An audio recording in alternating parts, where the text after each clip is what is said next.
Hello everyone. इस video में हम करने वाले हैं सीजीएल 2024 के प्री में पूछे गए जो टफ वाले क्लोज टेस्ट थे उनमें से कुछ का एनालिसिस। ये एक प्रीवियस ईयर क्वेश्चन का सेट रहने वाला है और क्वेश्चंस ठीक ठाक है, मतलब अच्छे खासे टफ है।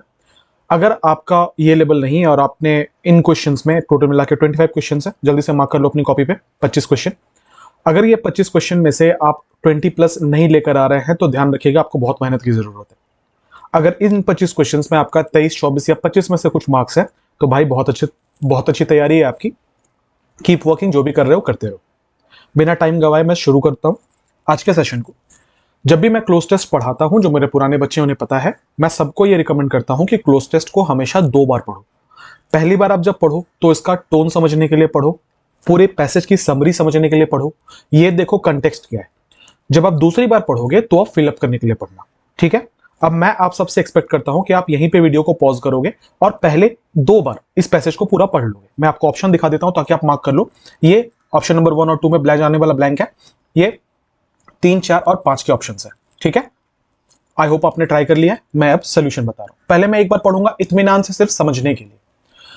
लिखा है कि the adverse dash of climate change and environmental degradation are increasingly driving human mobility the world over, particularly in countries with high exposure and low dash capacity।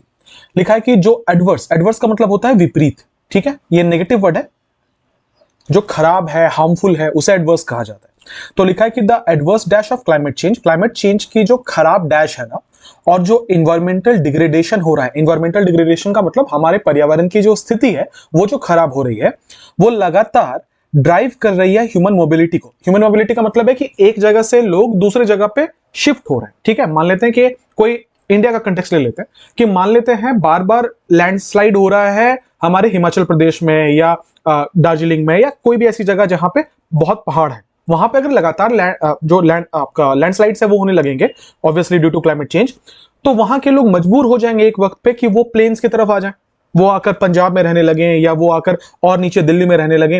तो ये ह्यूमन मोबिलिटी का एग्जांपल हो सकता है और यही समझाया जा रहा है यहां पर कि क्लाइमेट चेंज और इन्वायरमेंटल डिग्रेडेशन जो है वो लगातार ह्यूमन मोबिलिटी को ड्राइव करता है, ठीक है। और ये पूरी दुनिया में चल रहा है, खास करके उन कंट्रीज में जहां पे एक्सपोजर बहुत ज्यादा है और डैश की कैपेसिटी बहुत कम है। अब वो डैश में क्या फिलअप होगा हम आगे देखेंगे। आगे बढ़ते हैं। While most climate related mobility currently occurs within countries, desperation and deteriorating environments can also compel people to seek a livelihood elsewhere through dash migration। लिखा हुआ है कि जबकि अभी प्रेजेंट सिचुएशन में ये जो क्लाइमेट रिलेटेड मोबिलिटी है ना, ये विद इन कंट्रीज हो रहा है। मतलब जैसा मैंने एग्जांपल दिया कि हिमाचल के लोग आके दिल्ली में बस रहे हैं, ऐसा नहीं हो रहा कि हिमाचल के लोग जाकर श्रीलंका चले जा रहे हैं, ठीक है। तो ये अभी विद इन कंट्री, एक ही कंट्री के अंदर हो रहा है, लेकिन लोग इतने डेस्परेट हो जाएंगे एक वक्त के बाद और जो इन्वायरमेंट की स्थिति जो डिटीरियोरेट होगी, डिटीरियोरेट का मतलब होता है बद से बदतर होते जाना, तो ये जो बद से बदतर हो जाएगी ना, ये कंपेल करेगा। कंपेल का मतलब होता है फोर्स करना। ये लोगों को फोर्स करेगा कि वो अपना जीवन व्यापन कहीं और जाकर करें डैश माइग्रेशन के थ्रू। देखेंगे यहां क्या होगा ब्लैंक में भी, हम ब्लैंक से कंसर्न नहीं है, पहले हम पूरा पैसेज समझ रहे हैं। While climate change negatively impacts everyone, everywhere, those already in vulnerable situations due to geography, poverty, gender, age, disability, origin, or other status, including migrant women who dash climate sensitive livelihoods and children who are less able to survive extreme weather events, are at the greatest risk of suffering harm। लिखा हुआ है कि ये जो climate change का जो migration है ना, ये क्लाइमेट चेंज इनफैक्ट ये नेगेटिवली इंपैक्ट कर रहा है सबको, हर किसी को, हर कहीं ये नेगेटिवली इंपैक्ट कर रहा है, खास करके उनको जो वल्नरेबल सिचुएशंस में है ज्योग्राफी की वजह से। जो मैंने एग्जांपल दिया कि आप अगर नॉर्थ ईस्ट चले जाओ जहां बहुत पहाड़ है, या अगर आप हिमाचल चले जाओ, कश्मीर चले जाओ, तो उनकी ज्योग्राफी ऐसी है कि पहाड़ के नीचे बसे हुए। तो अगर भूस्खलन होता है तो सबसे पहले डेंजर में वो आ जाएंगे।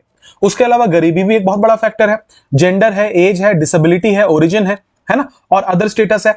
इसमें माइग्रेंट वुमेन भी है जो डैश क्लाइमेट सेंसिटिव लाइवलीहुड जी रही है, साथ ही साथ में वो बच्चे भी हैं जो कि सरवाइव नहीं कर पाएंगे एक्सट्रीम वेदर में, और उनके ऊपर सबसे ज्यादा रिस्क होगा। कहने का मतलब यह है कि क्लाइमेट चेंज जो है वो सबको बराबरी से इंपैक्ट करता है, लेकिन वैसे लोग जो ऑलरेडी खराब परिस्थिति में है, ऑलरेडी ज्योग्राफी साथ नहीं दे रहा, उनका पैसा साथ नहीं दे रहा। आज मेरा मन किया मैं जाकर श्रीलंका में बस जाऊं, नहीं भाई, पैसे लगेंगे उसके लिए, तो गरीब लोग तो नहीं कर सकते ना। तो जो गरीब है वो नहीं कर सकते, जो डिसेबल है वो नहीं कर सकते, और इनमें माइग्रेंट वुमेन भी हैं जो क्लाइमेट सेंसिटिव लाइवलीहुड डैश कर रही हैं। साथ ही साथ में वो बच्चे भी हैं जो कि एक्सट्रीम वेदर को नहीं सर्वाइव कर पाएंगे, उनके ऊपर बहुत ज्यादा रिस्क है। आगे बढ़ेंगे। It is dash to recognise this reality and take meaningful action to protect the human rights of those most affected by climate change including migrants. लिखा है कि ये डैश हो गया है कि हम इस स्थिति को रिकॉग्नाइज करें, हम इस रियलिटी को पहचानें और हम लोग एक्शन लें ताकि बचाया जा सके ह्यूमन राइट्स को, खास करके उन लोगों का जो कि क्लाइमेट चेंज से प्रभावित हो रहे हैं, उनमें माइग्रेंट्स भी इन्वॉल्व है। ये पूरा पूरा पैसेज है। लैंग्वेज देखकर आपको समझ में आ गया होगा कि पैसेज बढ़िया है, ये आपके इंग्लिश की अंडरस्टैंडिंग को चैलेंज कर रहा है। तो अगर मैं इसके टोन की बात करूं तो ओवरऑल टोन जो है वो नेगेटिव है। किसके बारे में बात की जा रही है? क्लाइमेट चेंज और उसके इफेक्ट्स के बारे में बात की जा रही है। इसमें बात की जा रही है कि कैसे जो वुमेन, जो चिल्ड्रन है, उनको ये ज्यादा हार्म करेगा, कैसे वैसे लोग जो डिसेबल है उनको ये ज्यादा हार्म करेगा। ठीक है, अब हमें अगर मोटा मोटा बात समझ आ चुकी है तो अब हम एक एक करके फिलअप करेंगे। ठीक है, अब जैसा मैं पढ़ाता हूं मैं इसमें भी आपको बताऊंगा कि ये ऑप्शन क्यों होगा, वो ऑप्शन क्यों नहीं होगा। ठीक है, तो विथ लॉजिक आपको चीजें सिखाई जाएंगी, ध्यान से बस सुनते जाना और अपना आंसर मार्क करना कि आपने क्या किया था और आपने क्या सोचा था और मैं कैसे सोच रहा हूं। लिखा है कि the adverse dash of climate change and environmental degradation are increasingly driving human mobility the world over. हमने ये बात समझ ली है कि यहाँ पे क्लाइमेट चेंज की बात की जा रही है और बोला जा रहा है कि वो लोगों को एक जगह से दूसरे जगह पे मोबिलिटी कराने के लिए वो रिस्पॉन्सिबल है।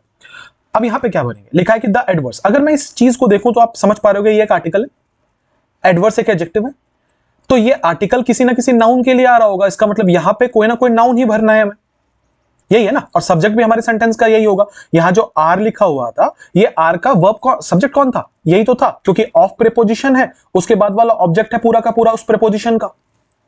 इसका मतलब यह है कि ये आर किसके लिए आ रहा होगा? यहां पे जो नाउन भर रहे होंगे उसके लिए। इनफैक्ट ये भी कह सकते हैं कि ये एंड से कनेक्टेड है। तो एक मिनट, ये एंड से कनेक्टेड है, ये उसका ऑब्जेक्ट था, और फिर एक सब्जेक्ट हो गया एनवायरमेंटल डिग्रेडेशन, एक हो गया यहां पर। ऐसे भी आप पकड़ सकते थे। मोटा मोटा बात यह है कि यहां पे कोई नाउन आना चाहिए। लिखा है कि द एडवर्स रेनाउंस, रेनाउंस का मतलब होता है त्याग देना, इसका मतलब होता है टू अबेंडन।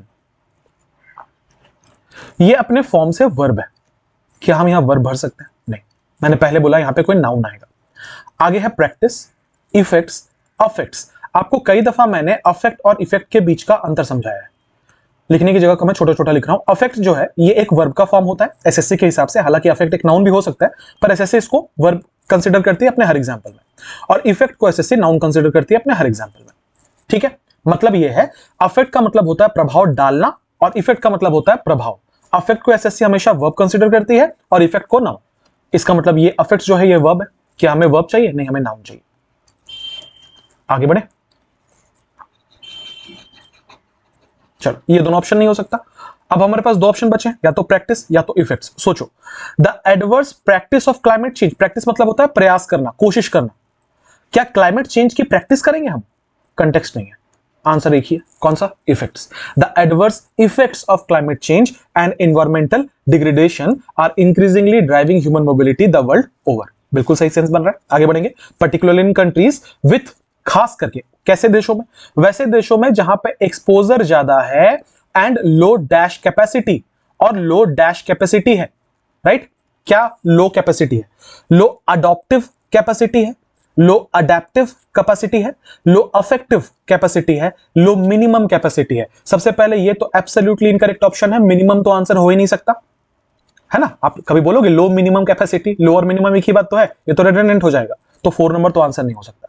आगे बढ़ते हैं। लो अफेक्टिव कैपेसिटी हो सकता है क्या? अफेक्टिव का मतलब क्या होता है? Affective is something that is related to moods और फीलिंग्स, मतलब आपका मूड कैसा है, आपकी फीलिंग कैसी है, उसे अफेक्टिव कहा जाता है। क्या यहां मूड्स और फीलिंग्स की कैपेसिटी की बात हो रही थी? नहीं, आउट ऑफ कंटेक्स्ट है। आगे बढ़ेंगे। अब दो ऑप्शन है, या तो अडॉप्टिव कैपेसिटी या तो अडेप्टिव कैपेसिटी। अच्छा, अडॉप्ट का मतलब होता है गोद लेना, ये मैंने कई बार आपको समझाया है। अडॉप्ट का मतलब होता है गोद लेना, अडेप्ट का मतलब होता है अपने आप को स्थिति के हिसाब से ढाल लेना, और एक वर्ड होता है एडीईपीटी, अडेप्ट। अडेप्ट का मतलब होता है स्किलफुल। अब सोचो क्या लिखा हुआ था, खास करके ऐसे कंट्रीज में जहां पे एक्सपोजर बहुत ज्यादा है और गोद लेने की क्षमता कम है, गोद लेने की क्षमता कम है ना, और अपने आप को ढालने की क्षमता कम है, ये वाला आंसर हो सकता है ना। क्या होगा? And low adaptive capacity. क्या यहां तक की बात क्लियर है? आगे बढ़े हम लोग यहां से। थर्ड वाले ब्लैंक पे देखते हैं क्या आएगा। लिखा है कि जबकि ज्यादा करके जो क्लाइमेट रिलेटेड मोबिलिटी है ये एक देश के अंदर ही होती है, लेकिन डेस्परेशन और डिटरिंग एनवायरनमेंट जो है वो फोर्स कर सकता है, प्लीज इस बात को माइंड कीजिएगा, कंपेल लिखा हुआ है कि वो फोर्स कर सकता है लोगों को कि वो अपना जीवन व्यापन कहीं और करे डैश माइग्रेशन से। सोचो, अगर कल को मजबूरी हो जाए तो हम इंडिया छोड़कर श्रीलंका जाएंगे, क्या श्रीलंका की सरकार हम सबको वीजा दे देगी आने का? क्या सबको परमिशन दे देगी आने का? नहीं। हमें फोर्स अगर किया जाए कुछ करने के लिए तो हम इलीगल तरीका ही तो अपनाएंगे। इसका मतलब यहां माइग्रेशन के पहले जो भी वर्ड है ये नेगेटिव कॉनोटेशन का होना चाहिए कि नहीं होना चाहिए? मैं क्या बोल रहा हूं फिर से सुनो, यहां सेंटेंस में जो लिखा है कंटेक्स्ट पकड़ना। सेंटेंस में यह लिखा है कि अगर क्लाइमेट चेंज मजबूर करे लोगों को तो जो लाइवलीहुड है वो उनको कहीं और जाकर व्यापन करना पड़ेगा डैश माइग्रेशन के साथ। डैश माइग्रेशन का मतलब अगर ऑफिशियली लीगल तरीके से अगर माइग्रेशन होगा फिर तो ये चैलेंज है ही नहीं ना। अगले ही लाइन में तो लिखा हुआ था कि गरीबी है तो नहीं कर पाएंगे, इसका मतलब यहां पे जरूर कोई नेगेटिव वर्ड आना चाहिए। आइए, इरेगुलर माइग्रेशन करना पड़ेगा लोगों को। फिक्सेड, फिक्सेड का मतलब होता है जो चीज फोकस्ड है, फोकस्ड माइग्रेशन करना पड़ेगा। भैया फोकस्ड माइग्रेशन क्या होता है? गलत है। लोगों को फास्ट माइग्रेशन करना पड़ेगा या लोगों को रिगार्ड माइग्रेशन, रिगार्ड माइग्रेशन का कोई मीनिंग नहीं बनेगा, लोगों को फास्ट माइग्रेशन करना पड़ेगा। अब कंफ्यूजन होता है यहां पे कि इरेगुलर माइग्रेशन होगा कि फास्ट माइग्रेशन होगा। और देखो यहीं पे वो बात आती है मेरी बार बार कि पैसेज को अगर आपने एक बार पहले पढ़ा है ना तो आपको पैसेज का पूरा पूरा कंटेक्स्ट पता होता है। क्यों मैं मना करता हूं कि यहां से भरना स्टार्ट करो कि द एडवर्स देखो 4 ऑप्शन क्या होगा, एंड लो देखो 4 ऑप्शन, क्योंकि वो कंटेक्स्ट नहीं समझ में आएगा पैसेज क्या है। अभी अगर आप कंटेक्स्ट नहीं देखो तो यहां पे फास्ट माइग्रेशन भी हो सकता है, क्योंकि वो भी तो ठीक लग रहा है देखने में, पर ये होगा नहीं। क्यों नहीं होगा? क्योंकि हमने आगे ही पढ़ा है भैया कि हम चैलेंज की बात कर रहे हैं। हम बता रहे हैं अगले ही लाइन में कि ये सब नहीं कर सकते। इसका मतलब यहां पे इरेगुलर माइग्रेशन की बात हो रही है ना, फास्ट माइग्रेशन की नहीं। हम कह रहे हैं कि अगर मजबूर किया जाए ना तो बिना परमिशन के भी हमें कहीं जाकर रहना पड़ेगा, हमें इरेगुलर माइग्रेशन करनी पड़ेगी। आगे बढ़ते हैं। While climate change negatively impacts everyone, हर किसी को वो नेगेटिवली इंपैक्ट करता है, खास करके ऐसी महिलाओं को including migrant women who dash climate sensitive livelihoods. ऐसी महिलाओं को वो बहुत ज्यादा अफेक्ट कर सकता है जिनका जीवन व्यापन क्लाइमेट सेंसिटिव है। क्लाइमेट सेंसिटिव मतलब वो क्लाइमेट के ऊपर डिपेंडेंट है अपने जीवन व्यापन के लिए। शायद वो कुछ ऐसा बेचती हो जो एक पर्टिकुलर क्लाइमेट में ही जो फल होता है, तो वो क्लाइमेट सेंसिटिव है। वैसे माइग्रेंट्स को बहुत ज्यादा जो क्लाइमेट सेंसिटिव लाइवलीहुड के ऊपर डैश है, क्या है? Including migrant womens who depend in, depend के बाद इन नहीं आता, हु डिपेंड फ्रॉम, डिपेंड के बाद फ्रॉम भी नहीं आता, डिपेंड एट, डिपेंड ऑन, ये तो बहुत अच्छा बहुत बच्चा वाला सवाल हो गया। तो क्या हो जाएगा? Including migrant women who depend on climate sensitive livelihoods. आगे बढ़ेंगे। And children who are less able to survive extreme weather events, और ऐसे बच्चे जो कि एक्सट्रीम वेदर नहीं झेल पाएंगे। आगे बढ़ते हैं। It is dash to recognise, ये बहुत डैश है रिकॉग्नाइज करना। अब देखो फिर से वही बात है कि it is secondary to recognise भी सही है, it is optional to recognise भी सही है, इट इज इंपेरेटिव भी सही है, इट इज रेजिस्टेंट भी सही है, क्योंकि चारों का मीनिंग बन रहा है। डिपेंड ये करता है कि अगली लाइन क्या लिखी हुई है, कंटेक्स्ट क्या है। बहुत इंपॉर्टेंट है क्लोज टेस्ट में कि कंटेक्स्ट क्या है। लिखा हुआ है कि it is dash to recognise, ये पहचानना बहुत जरूरी है इस रियलिटी को, और एक्शन लेना बहुत जरूरी है ना, कि प्रोटेक्ट किया जाए ह्यूमन राइट्स को। मतलब यहां पे जरूरी जैसा कोई वर्ड होना चाहिए कि प्रोटेक्ट करने की बहुत ज्यादा जरूरत है, इस प्रॉब्लम को रिकॉग्नाइज करने की बहुत ज्यादा जरूरत है। आ जाइए। लिखा इट इज सेकेंडरी, ये जरूरी नहीं है, ये तो कंटेक्स्ट का उल्टा हो गया। इट इज ऑप्शनल, हाँ भाई मन करेगा तो करेंगे, नहीं मन करेगा तो नहीं करेंगे, नहीं हो सकता। इट इज रेजिस्टेंट, मतलब झिझक है करने में, नहीं भाई ये जरूरी है। इंपेरेटिव का मतलब क्या होता है? जरूरी। तो मीनिंग क्या बना कि ये जरूरी है कि इस प्रॉब्लम को रिकॉग्नाइज किया जाए और एक मीनिंगफुल एक्शन लिया जाए ताकि ह्यूमन राइट्स को प्रोटेक्ट किया जा सके, माइग्रेंट्स के भी ह्यूमन राइट्स को प्रोटेक्ट किया जा सके। बढ़िया पैसेज था, मैं ये नहीं बोलूंगा बहुत टफ था, पर पैसेज बढ़िया था। ठीक है, आगे बढ़े। सेकेंड नंबर, 5 क्लोज टेस्ट करने वाले हैं तो टाइम वेस्ट नहीं करेंगे हम। देखो फिर से इसको पॉज करो वीडियो, यहीं पर एक बार पढ़ लो। ये 8, 9 और 10 नंबर ब्लैंक्स में क्या जाएगा उसका ऑप्शन है, ये 6 और 7 का ऑप्शन है। ठीक है, मैं मान के चल रहा हूं आपने पढ़ लिया। Rory Cooper was a top aide to former House majority leader Eric Cantor, the up and coming Virginia Republican who lost a 2014 House primary. एक व्यक्ति का नाम यहां पे लिया जा रहा है, नाम है रोरी कूपर। रोरी कूपर जो थे वो जो मेजोरिटी लीडर थे एरिक कैंटोर, वर्जीनिया रिपब्लिकन के, मतलब अमेरिका की बात हो रही है, वो उनके मददगार थे। जैसे अमित शाह साहब नरेंद्र मोदी जी के मददगार हैं, तो वैसे ही रोरी कूपर जो है वो एक बहुत फेमस नेता है शायद वहां के, जो कि एक मददगार थे एरिक कैंटोर के। राइट, आगे बढ़ेंगे। He was also a prominent never Trumper, openly dash how awful he found the 45th president. और वो एक बहुत ही प्रोमिनेंट मतलब बहुत ही महत्वपूर्ण व्यक्ति थे जिनका यह मानना था कि नेवर ट्रम्प, मतलब वो ट्रंप के अगेंस्ट खड़े होने वाले एक बहुत महत्वपूर्ण व्यक्ति थे और उनका यह मानना था भैया कि ट्रंप चाहिए ही नहीं, उनको ट्रंप से बहुत नफरत थी, राइट। और वो ओपनली डैश करते थे कि ये जो 45th प्रेसिडेंट मतलब डोनाल्ड ट्रंप की बात हो रही है कि डोनाल्ड ट्रंप जो है वो कितने ऑफुल हैं, कितने खराब हैं। आगे बढ़ेंगे। The cause Cooper has dash himself to for the past year though is closer to home. लिखा है कि ये जो अभी जो बात की जा रही है, इस कंटेक्स्ट में जो बात की जा रही है वो कूपर का डैश है। अभी जो कूपर ने डैश किया है अपने आप को पिछले कुछ सालों में, वो एक क्लोजर टू होम टॉपिक है। मतलब अभी फिलहाल वो जिस वजह से मीडिया में है या जिस वजह से फेमस है, जिस वजह से लोग उनकी बात कर रहे हैं, वो डोनाल्ड ट्रंप से रिलेटेड नहीं है, वो उनका personal problem. Closer to home यहां पे एक फ्रेज है जिसका मतलब बताया जा रहा है घर की बात है, तो ये उनके घर की बात है जो जिसके बारे में अभी हम डिस्कस करने वाले हैं। क्या घर की बात है भाई? He is, as he puts it in his Twitter bio, apparently mister open the schools. लिखा हुआ है कि आजकल ट्विटर पे जो उनका बायो भी बता रहा है कि आजकल उनका नाम जो लोगों ने रखा है या उन्होंने अपना जो नाम रखा है वो है मिस्टर ओपन द स्कूल्स। मतलब शायद ये किसी मूवमेंट में इंक्लूडेड है जिसमें स्कूल्स को खुलने की बात की जा रही है, ठीक है। Our father of a 5th grader, a 2nd grader and a kindergartner, Cooper is dash because the public schools in Fairfax, Virginia, where he lives, have not reopened. लिखा हुआ है इनके 3 बच्चे हैं, एक 5वीं क्लास में है, एक 2nd क्लास में है और एक किंडरगार्टन है, बहुत छोटा बच्चा है। कूपर जो है वो डैश है क्योंकि पब्लिक स्कूल्स जो फेयरफैक्स वर्जीनिया में है, शायद इनका घर यहां पर है, तो इनके घर के पास की जो स्कूल है ना वो अभी तक खुली नहीं है। जरूर यहां पे कोविड की बात हो रही है, ठीक है, कि अभी तक खुली नहीं है।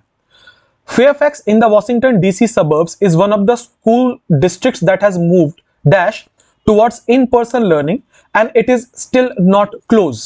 लिखा है कि फेयरफैक्स जो है वॉशिंगटन डीसी सबर्ब्स में वो एक स्कूल डिस्ट्रिक्ट है, ठीक है, जो कि डैश हुआ है इन पर्सन लर्निंग की तरफ और वो अभी भी नहीं खुला है, राइट।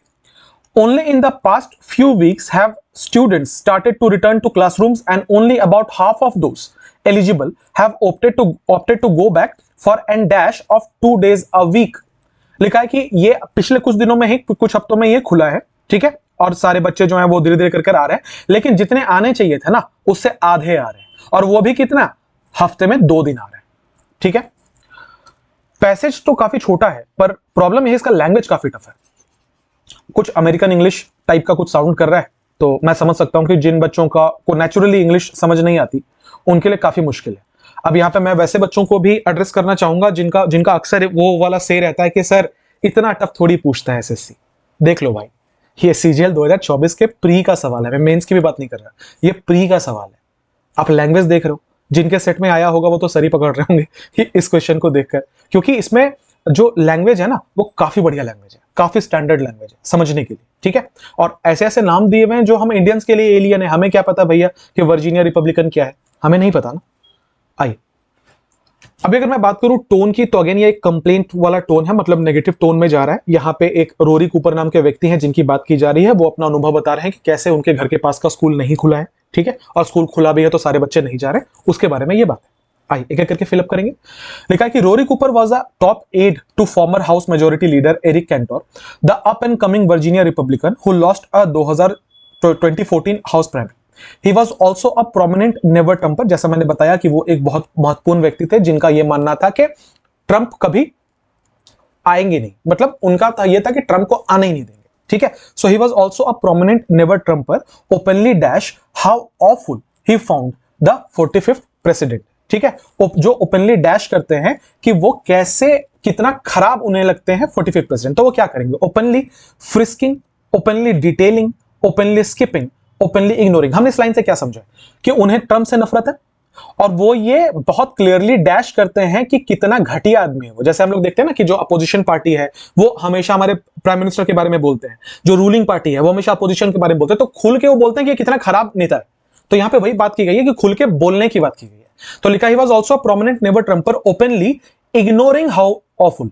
क्या वो इग्नोर कर रहे हैं कि ये कितना घटिया प्रेसिडेंट है? नहीं, यहां तो साफ साफ लिखा हुआ था कि उन्होंने वो बहुत नेवर ट्रम्पर, बहुत प्रोमिनेंट नेवर ट्रम्पर है, मतलब वो अक्सर ये बोलते हैं कि ट्रंप इसलिए खराब है, तो वो इग्नोर तो नहीं कर रहे, वो स्किप भी नहीं कर रहे। स्किप का मतलब होता है किसी चीज को अटेम्प्ट ना करना, छोड़ देना। हम लोग एग्जाम में क्वेश्चन जैसे स्किप करते हैं, तो ये दोनों ऑप्शन तो नहीं हो सकता। वो ये बात बता रहे हैं, दुनिया को बार बार बता रहे हैं कि उन्हें क्यों नफरत है और वो कितना घटिया नेता है। तो यहां पे फ्रिस्किंग हो सकता है क्या? फ्रिस्किंग का मतलब पता है क्या होता है? इसका मतलब होता है किसी को टच करके हाथ से उसकी बॉडी की तलाशी लेनी, कुछ पता लगाना। क्या यहां पे ये मीनिंग बनेगा कि वो एक नेवर ट्रम्पर है और वो छू के पता लगा रहे हैं कि प्रेसिडेंट कितना खराब है? नहीं, सेंस नहीं है। फिर यहां पे डिटेलिंग ये हो सकता है कि वो खुल के बताते हैं सबके सामने, मीडिया में और शायद सोशल मीडिया में भी आकर, कि ये कितना खराब प्रेसिडेंट है। ये तो हम लोग देखते रहते हैं अक्सर कि रूलिंग पार्टी जहां भी, जिस भी स्टेट या सेंटर की हो, अपोजिशन जो है वो एक चिट्ठा लेकर बैठ जाता है मीडिया के सामने कि देखो जी ये खराब है, ये खराब है, ये खराब है। यहां वही बताया जा रहा है कि वो हमेशा डिटेल में बताते हैं कि कितने खराब है। The cause Cooper has dash himself to for the past year. Please यहां मार्क कीजिएगा, टू लिखा हुआ है, एक प्रीपोजिशन यहां पर आया है। यहां पे जरूर कोई ऐसा वर्ब आना चाहिए जो अपने बाद प्रीपोजिशन टू लेता हो, वरना हमारा सेंटेंस गलत हो जाएगा। लिखा है the cause Cooper has dash himself to for the past year though is closer to home. मतलब इस बार जो बात हो रही है वो घर की बात हो रही है, वो पर्सनल है। लिखा है the cause Cooper has committed to, committed के बाद टू लगता है, बिल्कुल लगता है। The cause Cooper has isolated himself, isolated from होता है भाई, टू नहीं, गलत है। दूसरा, आइसोलेट का मतलब होता है अपने आप को अलग कर लेना। यहां पे हमने आगे पढ़ा, और इसलिए पूरा पढ़ना जरूरी है, हमने आगे पढ़ा कि वो इसके खिलाफ बहुत बोल रहे हैं कि स्कूल्स खुलने चाहिए। इसका मतलब क्या वो इस मुद्दे से खुद को अलग कर रहे हैं? नहीं, अलग नहीं कर रहे हैं, वो तो इन्वॉल्व कर रहे हैं उल्टा। अगला, सॉर्टेड। लिखा the cause Cooper has sorted himself. Sorted मतलब होता है किसी चीज को ऑर्गेनाइज कर लेना, सेंस नहीं है, आउट ऑफ कंटेक्स्ट है। पेसिफाइड मतलब होता है शांत करना। भैया शांत कर रहे हैं तो आगे बवाल क्यों काट रहे हैं?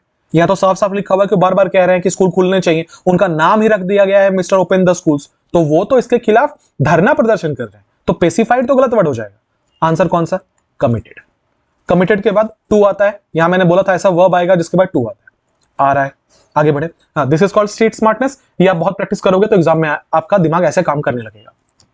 आगे बढ़ेंगे, कहां थे हम लोग? हाँ, he is as he puts it on the Twitter bio, वो जैसा मैंने बताया वो अपना नाम रखा है उन्होंने, mister open the school. A father of a fifth grader, second grader, kindergartner Cooper is dash because the public schools in Fairfax Virginia where he lives have not reopened. यहां से कंटेक्स्ट समझ में आएगा। ये जो व्यक्ति है रेडी कूपर साहब, ये डैश है क्योंकि स्कूल नहीं खुल रहे। तो क्या है? वो जरूर चिढ़े हुए होंगे, वो जरूर चिढ़े हुए होंगे क्योंकि उनका नाम ही है मिस्टर ओपन द स्कूल्स, तो वो चिढ़े हुए होंगे कि स्कूल क्यों नहीं खुल रहे। यहां पे कोई नेगेटिव कॉनोटेशन का वर्ड आना चाहिए। आई। इंडेटेड का मतलब होता है कृतज्ञ होना, आपने मेरी मदद की, मैं आपसे इंडेटेड हूं, कृतज्ञ हूं आपके लिए, ये तो पॉजिटिव कॉनोटेशन का है, कैसे आएगा? प्रोवोक्ड मतलब होता है उकसाना, फ्रस्ट्रेटेड मतलब होता है चिढ़ना, एक्साइटेड पॉजिटिव है, नहीं आ सकता। ये दोनों में से कोई एक वर्ड है। आगे आते हैं, लिखा है कि कूपर साहब जो है ना वो बहुत प्रोवोक्ड है, उन्हें बहुत उकसाया गया है कि स्कूल नहीं खुला है, या वो बहुत चिढ़े हुए हैं कि स्कूल नहीं खुला है। ऑब्वियसली कंटेक्स्ट किसका है? वो बहुत फ्रस्ट्रेटेड है, उन्हें उकसाया नहीं गया, वो बहुत फ्रस्ट्रेटेड है कि स्कूल नहीं खुल रहा। ठीक है। फेयरफैक्स जहां पे वो रहते हैं, डीसी सबर्ब में, सबर्ब का मतलब होता है शहर से थोड़ा बाहर का हिस्सा, तो फेयरफैक्स जो है वॉशिंगटन डीसी के सबर्ब में, is one of the school districts that has moved dash toward in person learning. मतलब जो वॉशिंगटन डीसी की जिस स्कूल के बारे में ये बात कर रहे हैं ना, वो सबसे डैश स्कूल है जिसने स्कूल मतलब सबसे धीरे खुला। इन पर्सन लर्निंग मतलब कोविड के टाइम पे क्या हो गया था कि वर्चुअल लर्निंग थी, हम फोन लगा के टीचर पढ़ा रहे थे और फोन लगा के बच्चे पढ़ रहे थे। जो इन पर्सन लर्निंग है कि आइए स्कूल अटेंड कीजिए, उसके तरफ बढ़ने वाला ये सबसे डैश स्कूल है, और ये अभी भी नहीं खुला है। कंटेक्स्ट समझना, ये स्कूल अभी भी नहीं खुला है और ये खुलने की स्पीड में सबसे डैश है। तो यहां पे क्या होना चाहिए? सबसे लॉन्गेस्ट है, सबसे स्लोएस्ट है, सबसे स्ट्रेंजेस्ट है, सबसे प्लेनेस्ट है। कॉमन सेंस है, स्लोएस्ट है, तभी तो अभी भी नहीं खुला है।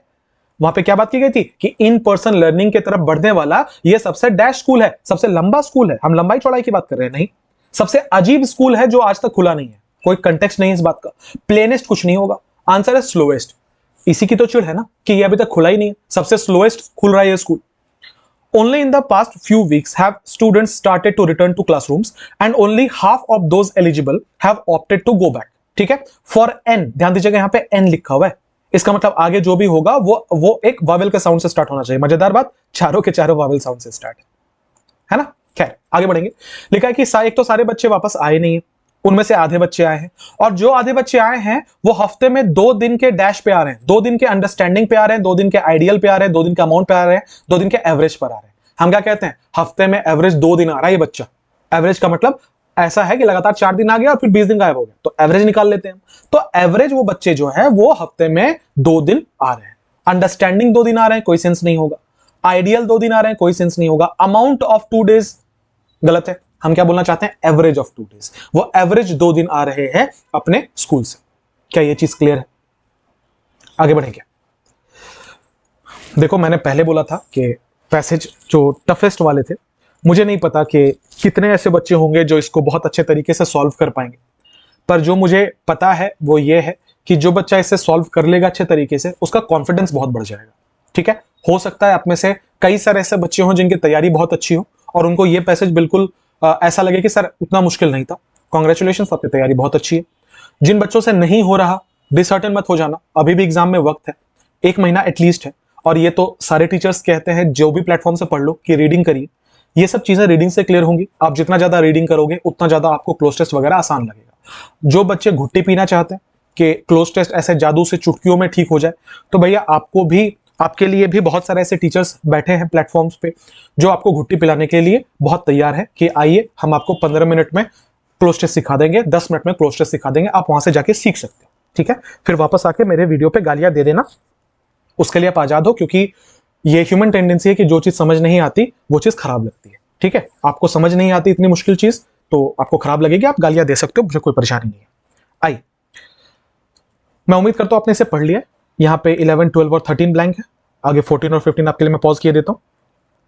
ठीक है, पॉज करके पढ़ लिया आपने, मैं आगे बढ़ रहा हूं। एक भी पैसेज आसान नहीं है भाई। ठीक है, जो भी मैंने उठाया है बहुत बढ़िया उठाया है, मेरे हिसाब से ये टफ है। ठीक है, अब आपको अगर ये आसान लगे तो भाई आपकी तैयारी बहुत अच्छी है और मैं चाहता हूं आपको आसान लगे। लिखा कि when Ozeya Cruz banks move to Ohio from New Zealand dash years ago she was overwhelmed by the logistics of uprooting her life. एक व्यक्ति का नाम है, एक महिला का नाम है ओजेया क्रूज बैंक्स। ये बैंक की बात नहीं हो रही, नाम है इनका। लिखा है कि जब ओजेया क्रूज बैंक्स मूव की ओहायो न्यूजीलैंड से डैश ईयर्स अगो, सालों पहले, वो ओवरवेल्म थी। देखो ओवरवेल्म का मतलब क्या होता है कि जब आपकी उम्मीद से ज्यादा कुछ हो जाए ना, आमतौर पर ये नेगेटिव सेंस में, हालांकि ऐसा नहीं, एब्सोल्युटली नेगेटिव सेंस है, पॉजिटिव में भी यूज किया जाता है, पर ओवरवेल्म का मतलब होता है कि जरूरत से ज्यादा हो जाए कोई चीज आपके पास। ठीक है, जैसे कहता हूं कि अरे मेरा शेड्यूल बहुत टाइट है, मैं ओवरवेल्म्ड हूं वर्क से। ओवरवेल्म का मतलब है कि भैया मेरे से जितना काम नहीं हो पाएगा ना, उतना काम है अभी मेरे सर पे, उसे ओवरवेल्म कहता है, जरूरत से ज्यादा। तो ओवरवेल्म थी वो logistics of uprooting her life, एक जगह से दूसरी जगह लाइफ शिफ्ट करना। आप समझ सकते हो भाई, कोई न्यूजीलैंड छोड़कर अगर यूएसए आएगा तो क्या हालत होगी उसकी, मतलब कितना काम होता है जिंदगी नई से बस फिर से जमाने में। तो यहां पे भाई लिखा हुआ है कि ओजेया क्रूज बैंक्स जो है वो ओहायो से न्यूजीलैंड आई। जब वो आई उनके पास बहुत परेशानियां थी और उनका लाइफ जो था एक जगह से दूसरी जगह शिफ्ट करने में वो ओवरवेल्म थी लॉजिस्टिकल प्रॉब्लम्स के साथ। बट लेकिन cruise banks, a Denison University professor and a single mom, who's also my neighbor and friend, was dashed to find a house next to a public elementary school. लिखा हुआ है लेकिन जो cruise banks है, जो कि Denison university professor है, एक सिंगल मॉम है, मतलब हस्बैंड नहीं है उनके, लेकिन बच्चा है उनके साथ, वो मेरी नेबर भी हैं, दोस्त भी हैं, और उन्होंने उनको डैश मिला जब उनको एक अपना घर मिल गया एक पब्लिक एलिमेंट्री स्कूल के बगल में। She assumed that she would be able to walk to pick up her daughter, a needed convenience given that she didn't yet have a car. उन्हें लगा कि जो मेरा घर है वो एलिमेंट्री स्कूल के एकदम बगल में है, तो भैया बहुत अच्छा हो जाएगा कि मैं बच्ची को वॉक करके स्कूल छोड़ दूंगी, फिर वॉक करके वहां से लेके आ जाऊंगी, क्योंकि अभी तो मेरे पास कार नहीं है। Unfortunately, बदकिस्मती से, when she went to register her daughter for the kindergarten, she was met with a dash surprise. लिखा बदकिस्मती से जब वो अपनी बेटी को वहां पे लेके गए ना किंडरगार्टन में एडमिशन कराने के लिए, उनको एक डैश सरप्राइज मिला। The only dash option was a half day programme that would bus students to a day care centre on the outskirts of the town for the afternoon. लिखा हुआ है कि उनको जो एक डैश ऑप्शन मिला वो ये था कि एक हाफ डे का प्रोग्राम है। ठीक है, मतलब पूरे दिन का वो स्कूल नहीं है, एक हाफ डे का प्रोग्राम है जिसमें आप बच्चों को बस में बिठाएगा वो स्कूल, और वहां से वो शहर से दूर लेकर चला जाएगा और वहां पर वो दोपहर तक रखेगा उनको। ठीक है, the district did offer a limited number of full day slots but those had been all been claimed in a lottery earlier that spring and came with a tuition cost. I was like, cost me what? Public schools cost money here, she told me. लिखा हुआ है कि दूसरा जो option था, एक तो ये था कि हाफ डे का स्कूल है, दोपहर तक बच्चों को रखा जाएगा, दूसरा है कि फुल डे। अब सोचो जो वर्किंग मदर और सिंगल है वो तो ये चाहेंगे कि फुल डे का स्कूल मिल जाए, मैं ऑफिस में रहूं, बच्चा स्कूल में रहे। तो जो फुल डे का ऑप्शन है वो भी है, पर फुल डे का जो ऑप्शन है उसके लिए लॉटरी निकलता है और वो लॉटरी ऑलरेडी निकल चुका। और दूसरा, वो फ्री में नहीं है, उसके लिए पैसे लगते हैं। अब ये बात हमारे लिए एलियन है, लेकिन बहुत सारे ऐसे कंट्रीज है जहां पे एजुकेशन फ्री है। इंडिया में नहीं है, बहुत सारी कंट्रीज में है। ठीक है, तो यहां पे क्या लिखा हुआ है कि लॉटरी जो है वो निकला और उसका कुछ कॉस्ट लगता था। तो वो जो लेडी है वो कह रही क्या स्कूल में पढ़ाने के पैसे लगेंगे? अब जिसने कभी सुना नहीं, अब जैसे हमें ये कह दिया जाए कि स्कूल फ्री है, तो हमें ऐसा भी ऐसा लग रहा है क्या स्कूल फ्री है मतलब क्या है भाई, स्कूल में तो पैसे लगते हैं। तो उनके लिए वैसा ही हुआ कि स्कूल पे पैसे लगेंगे, ऐसे कैसे भाई, स्कूल तो फ्री होता है। Many parents across the United States, like the cruise banks, may assume that free full-day kindergarten is a dash part of the country's public education system. लिखा हुआ है कि बहुत सारे ऐसे लोग हैं, जैसे कि क्रूज बैंक्स भी उसमें से थी, जो ये मानकर चलते हैं कि जो किंडरगार्टन है, छोटे छोटे बच्चों का जो स्कूल है वो फ्री होते हैं। ठीक है, वो एक कंट्री का पब्लिक एजुकेशन सिस्टम का, जैसे हमारे यहाँ पे जो सरकारी स्कूल है वो फ्री होते हैं, तो उसी तरीके से वहां पे किंडरगार्टन फ्री होता है, ये एक एजुकेशन सिस्टम है। I was one of them until my youngest had to enter our district's lottery several months ago. मुझे भी ऐसा लगता था, जो ये कहानी सुना रहा है जो व्यक्ति जिसके पड़ोसी हैं क्रूज ब्लेड बैंक्स, तो वो कह रहा है कि मुझे भी ऐसा लगता था जब तक मैंने अपने छोटे बच्चे का दाखिला नहीं कराया कुछ महीने पहले लॉटरी निकलवा के। When he was assigned to the half day program, I swung between alarm and frustration. जब लॉटरी के बाद भी उसको हाफ डे का स्कूल मिला ना, तो मैं चिढ़ जाता था, बार बार बेल बजता था, मुझे लाने जाना पड़ता था, मुझे खाना खिलाने जाना पड़ता था, तो ये मेरा अलग फ्रस्ट्रेशन चल रहा था। अगेन ये पैसेज टफ है। क्यों टफ है? क्योंकि यहां का जो लैंग्वेज है ये अगेन अमेरिकन इंग्लिश लैंग्वेज है। दूसरा, ये अमेरिकन हाउस होल्ड की बात है, तो हम इसे रिलेट नहीं कर पाएंगे। जब हमें चीजें बहुत आसानी से समझ में आ जाती हैं जब हम उसे रिलेट कर पाते हैं, हम इस पैसेज से रिलेट ही नहीं कर पाएंगे, जैसे इसके पहले वाले पैसेज से नहीं कर पाए थे।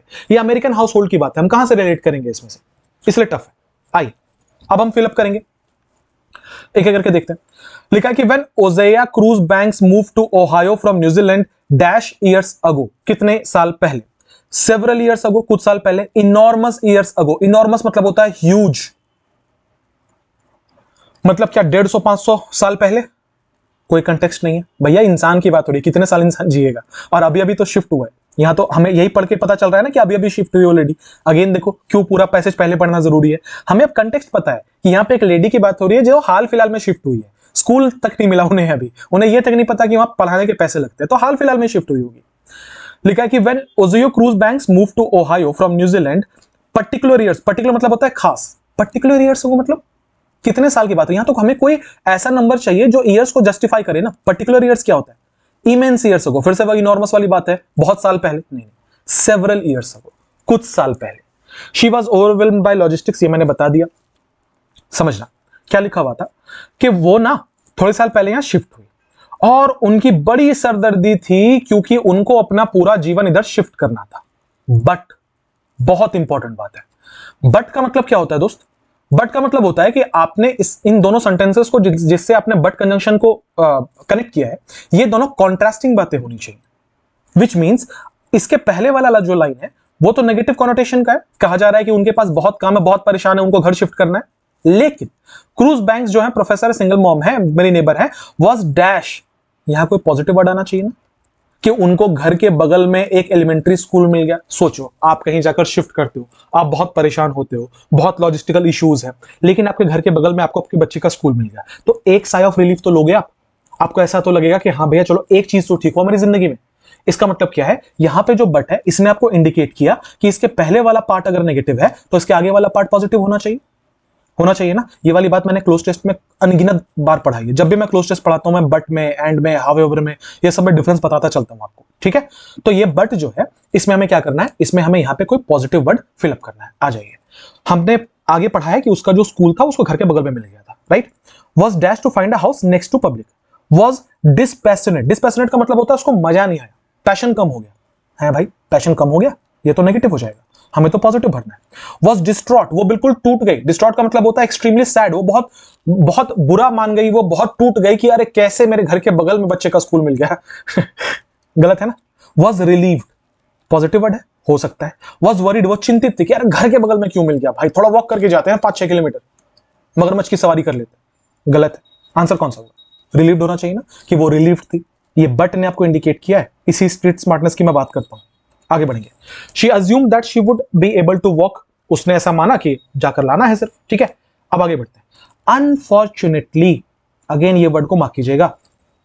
ये क्या इंडिकेट कर रहा है भाई कि आगे हम जो कहने वाले हैं वो कुछ नेगेटिव वर्ड है। कभी आपने सुना कि बदकिस्मती से मेरी नौकरी हो गई, बदकिस्मती से मैं करोड़पति बन गया ऐसा कभी बोला है? बदकिस्मती मतलब होता है आगे कोई नेगेटिव बात आने वाली है ना। तो क्या लिखा है कि बदकिस्मती से जब वो रजिस्टर करने गई अपने बच्चे को किंडरगार्टन में, she was met with a dash surprise, उनको एक डैश सरप्राइज मिला। तो बदकिस्मती से अच्छा सरप्राइज मिलेगा क्या? नहीं, बदकिस्मती से कुछ खराब सरप्राइज मिलेगा। तो यहां पे कोई नेगेटिव कॉनोटेशन का वर्ड होना चाहिए। आइए, अम्यूजिंग मतलब होता है मजेदार, पॉजिटिव है। अग्रीएबल मतलब होता है जिस चीज के ऊपर आप राजी हो सकते हैं, पॉजिटिव है। अनप्लेजेंट खराब, नेगेटिव है। इंजॉयबल मजेदार, पॉजिटिव है। बोलो आंसर आया? क्या समझ पा रहे हो? मजा आ रहा है बनाने में? आगे बढ़े हम लोग। तो अनफॉर्चुनेटली उनको एक बड़ा खराब सा सरप्राइज मिला। क्या हुआ? The only dash option was a half day programme that would bus students to a day care. केवल एक ही, यहां पे जो आपको जो इंडिकेट कर रहा है कि मैं ही आंसर हूं, वो ये है ओनली। केवल एक ही ऑप्शन बचा हुआ था। कौन सा ऑप्शन था? हाफ डे प्रोग्राम का ऑप्शन था। फुल डे वाला हमने पढ़ा आगे कि लॉटरी निकल चुकी है, वो हो चुका है। तो यहां पे वो तो नहीं मिल सकता। क्या मिल सकता है? हाफ डे मिल सकता है। तो लिखा है कि the only dash option, the only futile, futile मतलब होता है बेकार, यूजलेस, है ना। तो केवल यूजलेस ऑप्शन जो था वो हाफ डे प्रोग्राम का था। यूजलेस ऑप्शन कैसे होगा ये? कुछ लोग तो इसमें भी इंट्रोड्यूस कराएंगे ना बच्चे को, तो ये तो गलत है। नॉन वायबल का मतलब होता है इम्प्रैक्टिकल, इम्प्रैक्टिकेबल। जो केवल इम्प्रैक्टिकेबल ऑप्शन था वो था, ऑप्शन इम्प्रैक्टिकेबल नहीं था। इसके लिए इम्प्रैक्टिकेबल हो सकता है पर ऑप्शन तो इम्प्रैक्टिकेबल नहीं था।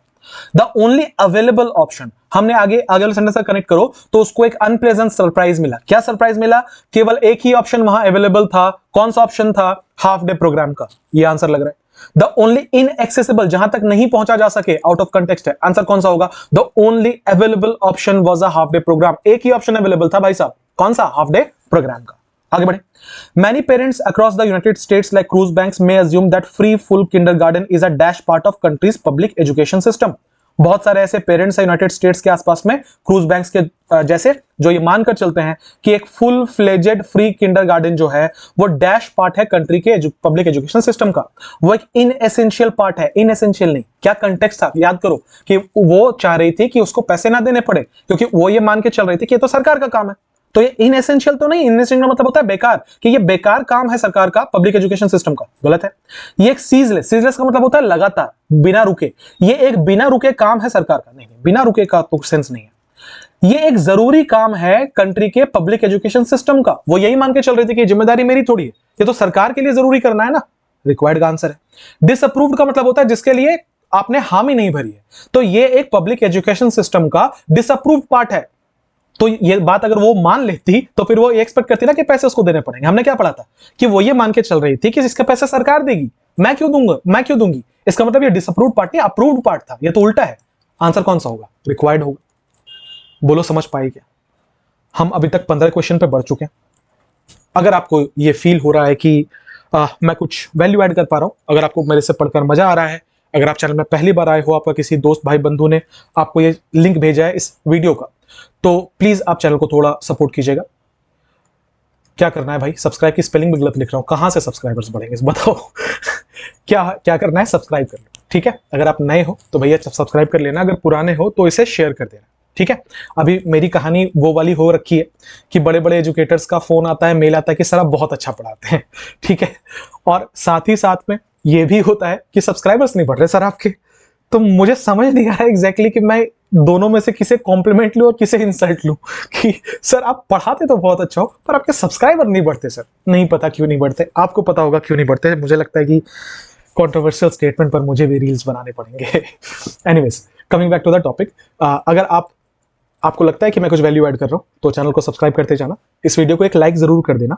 At the end of the video मैं आपसे पूछूंगा कि 25 में से कितने करेक्ट किए, ठीक है। और सबसे जरूरी, आप मुझे कमेंट में जरूर बताना कि क्या ऐसे वाले क्वेश्चंस आपको आगे चाहिए जिसमें जो एसएससी के प्रीवियस ईयर है, जो बाकी सारे teachers with no disrespect ignore कर देते हैं कि शायद इसलिए कि बच्चे नहीं समझ पाएंगे।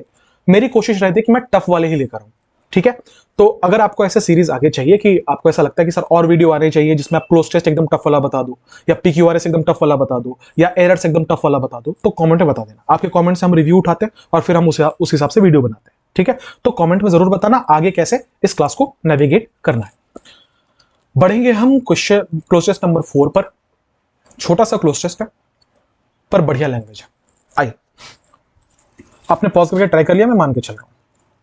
लिखा है कि augmented reality and virtual reality are two types of reality technologies that either augment or replace a real world environment with a dash one. लिखा है कि ऑगमेंटेड रियलिटी या वर्चुअल रियलिटी, ये दो किस्म के रियलिटी टेक्नोलॉजीज हैं जो या तो ऑगमेंट करते हैं या रिप्लेस करते हैं रियल वर्ल्ड एनवायरनमेंट को एक डैश वन के साथ। आपका दिमाग ये दोनों वर्ड सुन के घूम गया होगा, तो मैं आपके लिए आसान किए देता हूं। देखो, ऑगमेंट का मतलब होता है किसी चीज की फीलिंग को या किसी चीज को बढ़ाना। तो ऑगमेंटेड रियलिटी एक ऐसा किस्म की टेक्नोलॉजी है जिसमें आपके आसपास की चीजों को, रियलिटी में रह के आसपास की चीजों को बेहतर किया जाता है। मैं एग्जांपल दूंगा तो तुरंत समझ जाओगे। वर्चुअल रियलिटी वो होता है जिसमें आप काल्पनिक चीजों को उठाकर उसके बाद आप देखते हो कि वो कितनी सुंदर या कितनी खराब है। एग्जांपल से समझाता हूं। अगर आपने स्नैपचैट यूज किया है या अगर आपने अपने फोटोज में फिल्टर कभी यूज किया है, तो वो ऑगमेंटेड रियलिटी का एक छोटा सा एग्जांपल हो सकता है। क्या होता है कि हम तो अपनी ही तस्वीर लेते हैं, लेकिन उसके बाद उसमें कुत्ते बिल्ली का हमने वो कर दिया, फिल्टर लगा दिया, या हमने अपने जो जो हमारे टोन है स्किन का उसको चेंज कर दिया। तो ये सब ऑगमेंटेड रियलिटी का एग्जांपल होता है। ऑगमेंटेड रियलिटी का मतलब होता है रियलिटी तो है वो, पर उसके रियलिज्म को ऑगमेंट किया गया है, जिसका मतलब है उसके इंटेंसिटी को या तो बढ़ाया गया है या तो बेहतर किया गया है। इस किस्म की चीजों को ऑगमेंटेड रियलिटी कहा जाता है। दूसरा होता है वर्चुअल रियलिटी। वर्चुअल रियलिटी का मतलब होता है वो चीज एग्जिस्ट ही नहीं करती। एक कंप्यूटराइज्ड ग्राफिक्स के थ्रू आप किसी चीज को रियलिटी बना देते हो या आप किसी चीज को दिखा देते हो। ठीक है, वर्चुअल रियलिटी का एग्जांपल बहुत सारा हो सकता है। आप कहीं पे अगर किसी आर्किटेक्ट के पास जाओगे और बोलोगे कि मुझे इस वाला घर, ये वाला घर देखना है, तो आप देखना कि वो आपको ना एक 3D में तुरंत से एक फिगर बना के दिखा देगा, सर आपका घर ऐसा दिखेगा। क्या वो घर बन गया है? नहीं, बना नहीं है भाई साहब, वो बस आपको 3D पिक्चर में दिखा रहा है कि ऐसा होगा। अगर आपने कभी लेंसकार्ट से चश्मा खरीदा, जैसे मैंने खरीदा था, तो उसमें ऑगमेंटेड रियलिटी का इस्तेमाल हुआ था। क्या हुआ कि उसने मुझे बोला फोटो क्लिक करो, मैंने फोटो क्लिक किया, फिर वो मुझे डिफरेंट डिफरेंट फ्रेम्स लगा के दिखा रहा है कि कौन सा चश्मा अच्छा लगेगा। आपने ऐसे ज्वेलरी खरीदते हुए भी किया होगा। If I am not wrong, Nykaa शायद एक ऐसा ब्रांड है जो ये करता है augmented reality, correct me if I am wrong. तो वो भी ऑगमेंटेड रियलिटी का एग्जांपल है। तो अब अभी आपको समझ में आ गया होगा, हम बहुत जगह पे ऑगमेंटेड रियलिटी देखते हैं, हम बहुत जगह पे वर्चुअल रियलिटी देखते हैं। दोनों में डिफरेंस ये है, ऑगमेंटेड रियलिटी रियल चीज को बेहतर करता है, वर्चुअल रियलिटी होता ही नहीं है, वो बस एक दिमाग की उपज है और ग्राफिक्स का खेला है।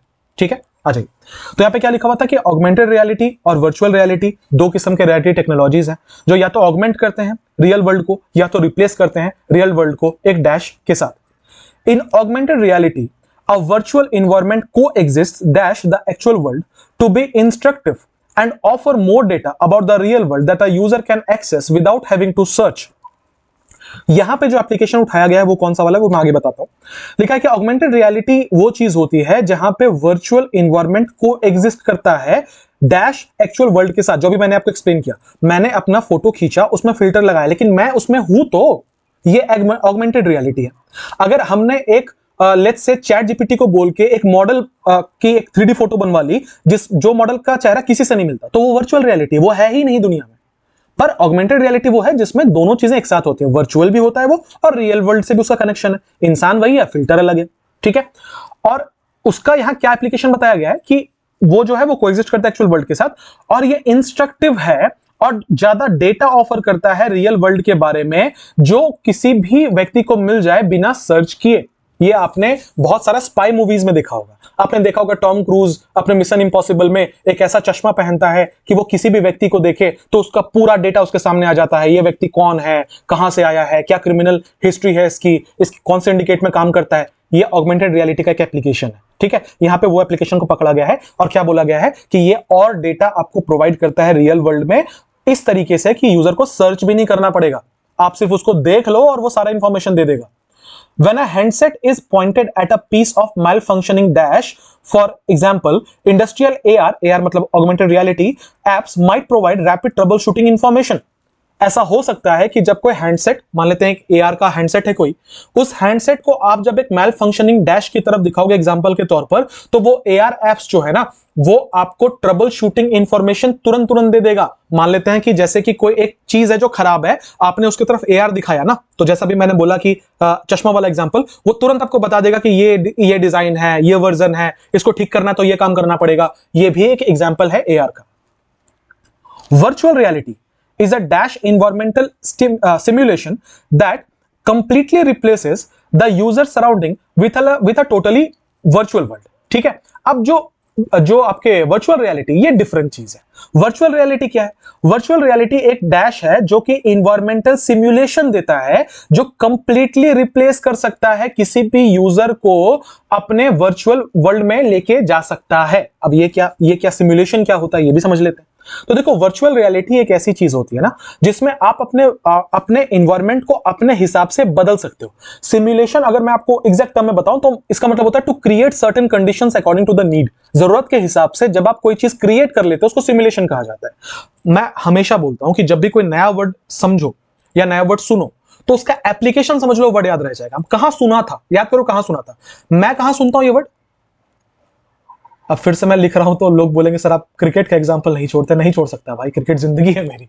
मैच सिमुलेशन बहुत बार आपने सुना होगा, मैंने तो बहुत बार सुना है। जैसे अभी राइट नाउ जब मैं वीडियो रिकॉर्ड कर रहा हूं, इंडिया और इंग्लैंड का एक टेस्ट सीरीज स्टार्ट होने वाली है, तो 3-4 दिन का इंडियन टीम का एक प्रैक्टिस मैच था जो मैच सिमुलेशन था। मैच सिमुलेशन क्या होता है कि आपने देखा होगा बहुत बार लोगों को प्रैक्टिस करते हुए कि एक ओवर में 24 रन चाहिए, मैं बॉलिंग कर रहा हूं तुम बैटिंग कर रहे हो, कैसे बनाओगे? ये मैच सिमुलेशन है। बॉलर प्रैक्टिस कर रहा है कि 7 बॉल में लेट्स से 9 रन बचाने हैं, चलो बचा के दिखाओ। यहां फील्डर है, यहां फील्डर है, यहां फील्डर है, चलो बचा के दिखाओ। ये मैथ सिमुलेशन है। हम लोग जब मॉक टेस्ट देते हैं तो क्या करते हैं, हम सब अपने, मैंने भी किया जब मैं स्टूडेंट था, और अपने सारे स्टूडेंट्स को हम ये कहते हैं कि 1 घंटे का मॉक टेस्ट 55 मिनट में आप सबमिट कर दो। क्यों? क्योंकि वो 5 मिनट आपके एग्जाम में आप फोकस नहीं कर पाते, आप पैनिक कर जाते हो, आप परेशान रहते हो, जिटर्स रहते हैं, जो इन्विजिलेटर है वो आकर डिस्टर्ब कर देता है। तो मैं आपको क्या कह रहा हूं, 55 मिनट में सबमिट कर दोगे। ये एक किस्म का एग्जाम सिमुलेशन होगा। आप एग्जाम के लिए अपने आप को तैयार कर रहे हो। आई होप आपको बात समझ में आ गई है सिमुलेशन क्या होता है। ठीक है, तो यहां पे क्या लिखा हुआ है कि वर्चुअल रियलिटी, मुझे याद आ रहा है एक छोटा सा इवेंट के मैं एक बार एक मतलब ऑफलाइन कोचिंग में अपने एक टीचर का इंटरव्यू ले रहा था, तो आउट ऑफ द बॉक्स थोड़ा जाना था। तो हमने क्या किया कि 5-6 जो सीनियर स्टूडेंट्स थे उनको बिठाया और हम सारे टीचर्स बैठे और उनको बोला पढ़ाई। और बीच में हम एकदम उलूल जुलूल सवाल उनसे पूछ रहे थे। हम क्या कर रहे थे, हम उनको तैयार कर रहे थे, क्योंकि क्लास में नया टीचर देखते ही स्टूडेंट्स को पंख लगते हैं और वो उलूल जुलूल सवाल पूछता ही पूछता है। तो जब वो पूछेगा तो मुझे टीचर को तैयार तो करना पड़ेगा, तो मैं उसको सिमुलेट कर रहा था। अब ये वर्ड आप नहीं भूलोगे, मैं ये मानकर चलता हूं, बहुत डिटेल में एक्सप्लेन कर दिया मैंने। Anyways, coming back to the question, तो लिखा हुआ है कि virtual reality is a dash environmental simulation that completely replaces the user surrounding with a totally virtual world। ये एक ऐसा किस्म का सिमुलेशन है जो कि कंप्लीटली रिप्लेस कर देता है यूजर के सराउंडिंग को और एकदम से वर्चुअल वर्ल्ड में उसको डाल देता है। फॉर एग्जाम्पल, वर्चुअल रियलिटी में provide a user with a box containing a cartoon dash of Mike Tyson in a virtual boxing ring. हो सकता है कि आप जब वर्चुअल रियलिटी का यूज करोगे तो एक एग्जांपल दिया गया कि हो सकता है कि वो उसको एक बॉक्स में डाल देगा जिसमें एक कार्टून का बना माइक टायसन होगा जो बहुत फेमस बॉक्सर है, और एक वर्चुअल रिंग में, मतलब होता है ना ऐसे ऐसे ऐसे बहुत सारे एप्स आते हैं जिनको आप जब यूज करोगे तब दूसरी दुनिया में चले जाओगे, ऐसा फील होगा आपको। तो यहां पे वही बोल रहा है कि आप सचिन के साथ क्रिकेट खेल रहे हो। ठीक है, तो ये वर्चुअल रियलिटी में हो सकता है। अब पैसेज है तो काफी छोटा, पर मुझे इसको समझाने में काफी वक्त लग गया क्योंकि काफी टफ टर्म्स यहां पर आए हुए। आइए, लिखा है कि augmented reality and virtual reality are two types of reality technologies that either augment or replace a real world environment with a dash one, with a revealed one, with a suffocated one, with a catered one, with a simulated one. क्या लिखा हुआ है कि augmented reality या virtual reality दो किस्म के reality technologies हैं जो कि रियल वर्ल्ड एनवायरनमेंट को डैश के साथ कनेक्ट करते हैं, रिप्लेस करते हैं। क्या रिवील्ड के साथ? रिवील मतलब होता है किसी का राज खोल देना। एक रिवील्ड इन्वायरमेंट क्या होगा? एक इन्वायरमेंट जो खुला हुआ है।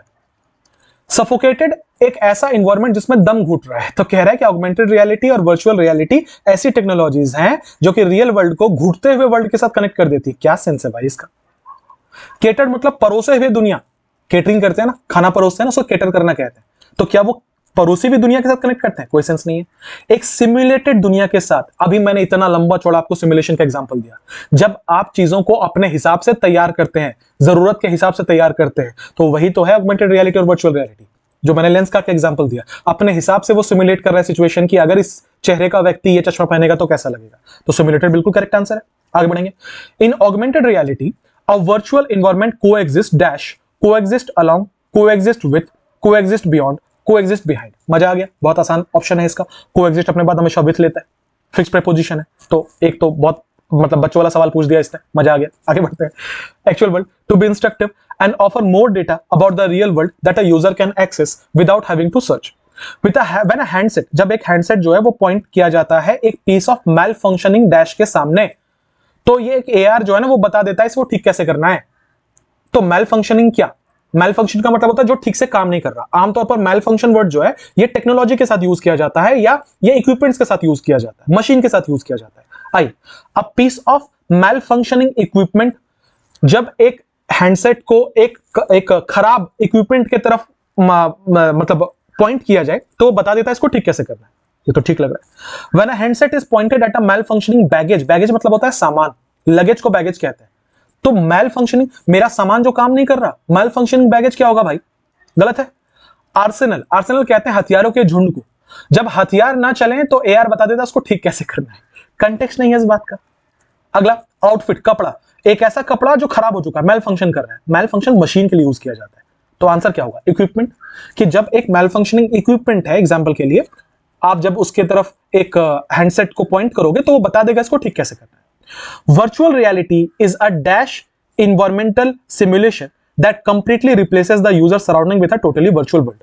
लिखा है वर्चुअल रियलिटी जो है वो एक डैश इन्वायरमेंटल सिमुलेशन है, एक ट्रांसग्रेसिव इन्वायरमेंटल सिमुलेशन है। ट्रांसग्रेसिव का मतलब क्या होता है? ऐसी कोई चीज जो नियम तोड़ रही हो। ट्रांसग्रेसिव मतलब होता है नियम तोड़ने वाला। ये तो नेगेटिव है। लिखा है वर्चुअल रियलिटी एक नियम तोड़ने वाला इन्वायरमेंटल सिमुलेशन है ना। एक रिप्रिहेंसिव, रिप्रिहेंसिव का मतलब होता है जिसकी निंदा की जाए, जिसका जिसका यू कैन से क्रिटिसाइज जिसको किया जाए। तो ये क्या एक क्रिटिसाइज करने वाला इन्वायरमेंट सिमुलेशन है ना। एक कॉम्प्रिहेंसिव, कॉम्प्रिहेंसिव का मतलब होता है डिटेल्ड। ये एक डिटेल्ड वर्चुअल वर्ल्ड है अपने आप का, एक इन्वायरमेंटल सिमुलेशन है। ये तो हो सकता है। कंक्लूसिव मतलब होता है अंततः, कि भैया वर्चुअल रियलिटी जो ना वो एकदम अंत, एकदम अल्टीमेट इन्वायरमेंटल सिमुलेशन है, अंत है यहां पे आके, सेंस नहीं। डिटेल्ड बोलना चाह रहे थे हम। ये एक डिटेल्ड इन्वायरमेंटल सिमुलेशन है जिसमें कोई भी यूजर जो है वो अपने आप को रिप्लेस कर सकता है। एग्जाम्पल के तौर पर वर्चुअल रियलिटी जो है वो किसी भी एक यूजर को प्रोवाइड कर सकता है एक बॉक्स से जिसमें कार्टून का बना माइक टाइसन हो, with a box containing a cartoon rendition. Rendition का मतलब होता है वर्जन, जिसमें एक कार्टून का वर्जन हो, कार्टून के तरीका बना एक माइक टाइसन हो जो वर्चुअली आपके साथ बॉक्सिंग करे। हो सकता है। अ कार्टून ग्लॉसरी, ग्लॉसरी मतलब शब्दकोश होता है। तो क्या हम ये कहना चाहते हैं कि वर्चुअल रियलिटी यूजर को प्रोवाइड करता है एक बॉक्स जिसमें बहुत सारे शब्दकोश हैं माइक टाइसन के? नहीं। एक नेटवर्क है माइक टाइसन, माइक टाइसन का नेटवर्क कैसे होगा भाई? एक रेजिस्टेंस है माइक टाइसन का, गलत है। आंसर कौन सा होगा? रेंडिशन। उसमें एक वर्जन हो माइक टाइसन का जो कि आपके साथ बॉक्सिंग करे, उसे हम वर्चुअल रियलिटी कहते हैं। आपने देखा पैसेज काफी छोटा था पर ऑप्शंस बढ़िया थे और बनाने में भी आपको मजा आया होगा। आगे बढ़ते हैं। इससे पहले कि मैं अगली बात करूं, एक इंपॉर्टेंट अनाउंसमेंट है। अभी रिसेंटली मैंने एक बैच लॉन्च किया है 4500 प्लस ग्रामर पीवाइज क्यूज के लिए। ठीक है, इसमें 1500 मिक्स्ड एरर के सवाल हैं, 1500 मिक्स्ड सेंटेंस इंप्रूवमेंट के सवाल है, 1000 के आसपास में चैप्टर वाइज एरर्स हैं और 500 के आसपास में नरेशन और वॉइस है। आधी चीजें इसमें ऑलरेडी आपको अपलोडेड मिलेंगी, आधी चीजें अपकमिंग मंथ में इसमें अपलोड होने वाली है। ठीक है, जैसे 1000 के आसपास में एरर ऑलरेडी अपलोडेड है, 1000 के आसपास में सेंटेंस इंप्रूवमेंट ऑलरेडी अपलोडेड है, चैप्टर वाइज एरर करीबन 300 के आसपास में ऑलरेडी अपलोडेड है, 200 के आसपास में नरेशन ऑलरेडी अपलोडेड है। जो बचे हुए वो अपकमिंग मंथ्स में होंगे। प्राइस इसका 699 है, लेकिन अगर आप क्यूइंग 200 कूपन कोड लगा दोगे तो ये आपको केवल 499 में मिल जाएगा। ये ऑफर केवल 1000 स्टूडेंट्स के लिए है। जब मैं वीडियो रिकॉर्ड कर रहा हूं मुझे नहीं पता जब आपके पास वीडियो जाएगी तो कितने कूपन्स अवेलेबल हो पाएंगे, पर अगर 1000 से पहले आपने एडमिशन ले लिया तो ये 499 मिल जाएगा, वरना आपको 699 प्रोवाइड करना पड़ेगा। इस वीडियो की काफी सारी रेस्ट्रिक्शंस हैं जिसको मैंने डिटेल में बताया है। एक 20 मिनट की वीडियो मैंने बनाई है, मैं डिस्क्रिप्शन में उसका लिंक लगा दूंगा। जो भी बच्चे परचेज करना चाहते हैं आपसे हाथ जोड़ कर रिक्वेस्ट है, पहले ये वाला जो मैंने वीडियो जिसके बारे में बताया कि क्या मिलेगा क्या नहीं मिलेगा, क्या रिस्ट्रिक्शंस है, कौन से ऐप में चलेगा, ये सारी वाली जो बातें हैं ना पहले ये देख लेना। क्या होता है बिना देखे जब बच्चे कोर्स कंप्लीट कर लेते हैं फिर मुझे भी परेशान करते हैं, मेरी टीम को भी परेशान करते हैं, इसमें नहीं चल रहा, उसमें नहीं चल रहा, ये नहीं अपलोडेड है, वो नहीं अपलोडेड है। भैया मैंने सब कुछ बताया हुआ है, आप ये 20 मिनट की वीडियो पहले देख लो। इसको बिना देखे अगर आपने कोर्स खरीद लिया तो कोई रिफंड नहीं है और ना मैं उसके लिए एक पैसा भी अकाउंटेबल हूं कि आपको बात समझ नहीं आई। ठीक है, इसीलिए सबसे रिक्वेस्ट है जिनको भी ये वीडियो खरीदना है, जिनको भी कोर्स खरीदना है, मैंने वीडियो के डिस्क्रिप्शन में वो वाला लगा देना है जिसमें मैंने सब कुछ बताया है कि इस 4500 के कोर्स में क्या मिलेगा, कैसे चलेगा, पहले उस वीडियो को देखो, सारी बातें समझो, फिर कोर्स परचेज करना, ठीक है। कोर्स परचेज करने का डायरेक्ट लिंक भी मैं इस वीडियो के डिस्क्रिप्शन में डाल दूंगा, मेरे ऐप का लिंक भी मैं इस डिस्क्रिप्शन में डाल दूंगा, ठीक है। आगे बढ़ते हैं।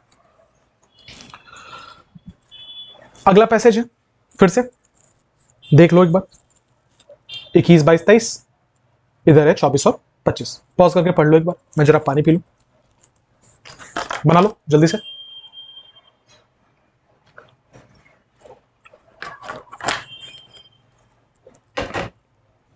चलो देखें, लिखा है कि the mathematician Federico Ardila Mantilla grew up in Colombia and dash student but gifted in math. लिखा है कि एक मैथमेटिशियन है फेडेरिको आडिला मांटिला, जो कि कोलंबिया में बड़े हुए, फिर से देखो यूएस का रेफरेंस है, कोलंबिया में वो बड़े हुए, और ये एक स्टूडेंट है, एक डैश स्टूडेंट थे, लेकिन मैथ्स में गिफ्टेड थे।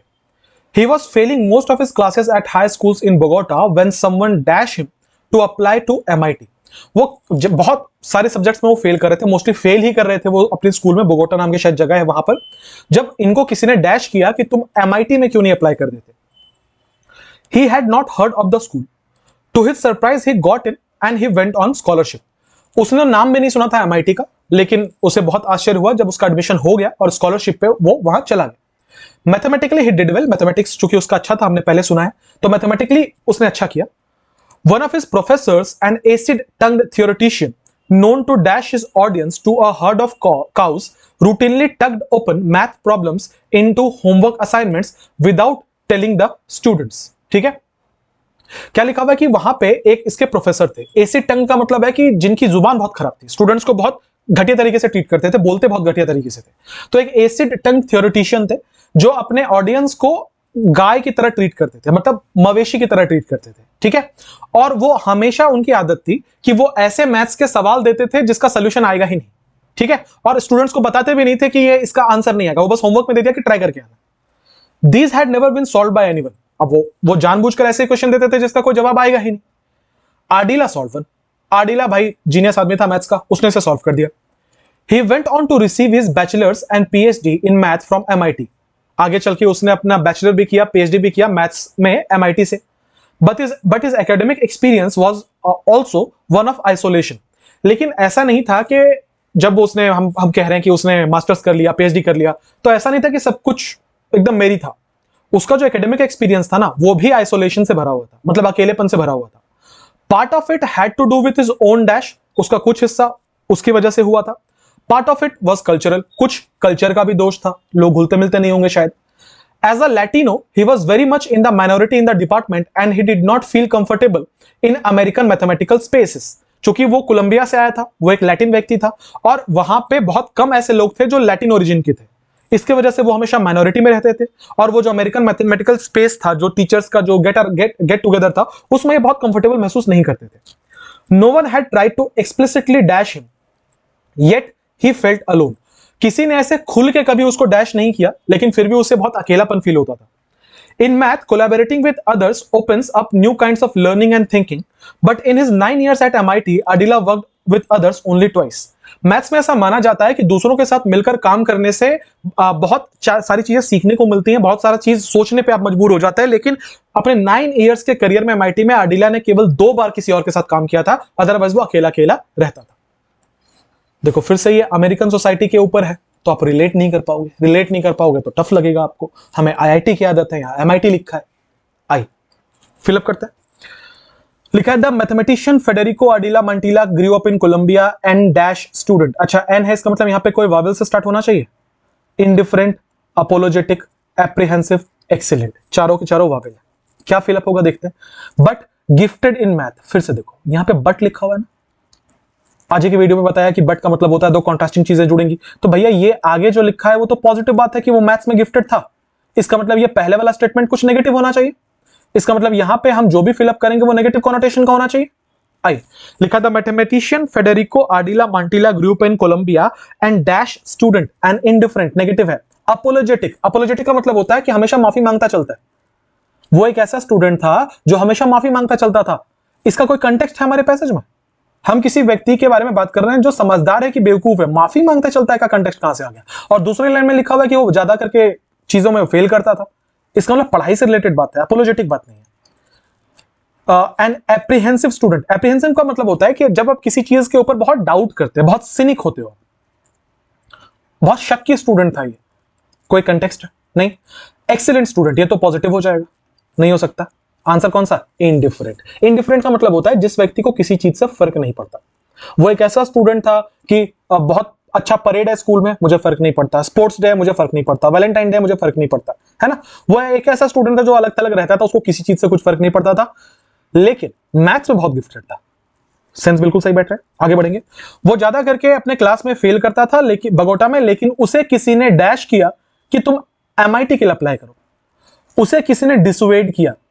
मेरे जो पेड बैच के स्टूडेंट्स, आपको मैंने 10 एक बार पढ़ाया है कि परसुएड मतलब होता है किसी को तैयार करना, डिसुएड मतलब होता है किसी को मना करना।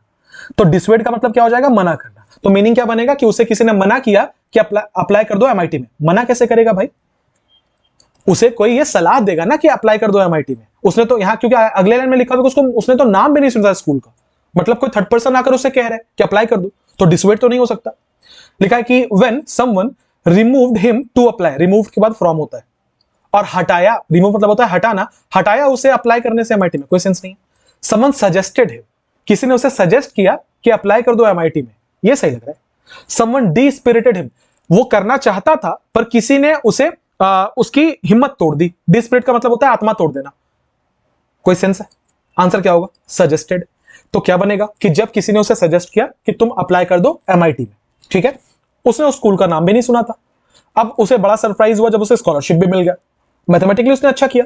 लिखा है कि one of the professors and acid tongue theoretician known to dash his audience. हमने पढ़ा था कि एक बड़ा ही, और यहां पे बता दिया गया आपको कि एसी टंग थियोरेटिशियन है, तो वो अपने स्टूडेंट्स के साथ क्या अच्छा बिहेव करेगा?